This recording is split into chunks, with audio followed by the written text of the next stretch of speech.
Biblia inasema hivi, alipo Roho wa Bwana, hapo ndipo penye uhuru. Uhuru unaozungumzwa sio free ya kufanya unalolitaka, wala kwa sifa.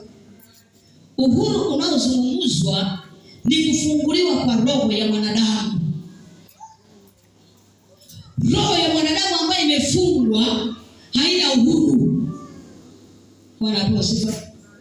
Mwanadamu ambaye yuko kwenye kifungo hawezi kumwabudu Mungu. Mwanadamu ambaye yuko kwenye kifungo hawezi kumtumikia Mungu.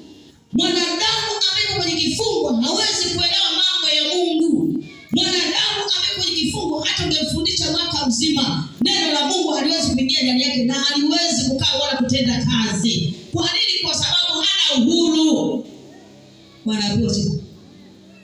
Sasa Roho Mtakatifu anapoingia kwa huyu mwanadamu ambaye roho yake imefungwa, anachokifanya anamfungua ile roho. Huyu mwanadamu anayeweza kufungua na anayetenda kazi ni Roho Mtakatifu. Bwana apewe sifa.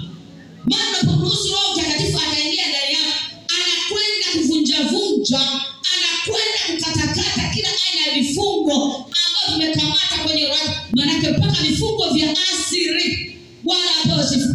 Roho Mtakatifu anakufungua.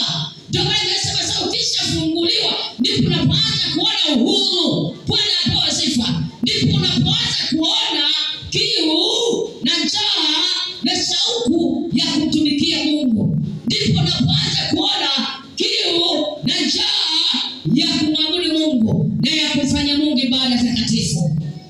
Bwana apewe sifa.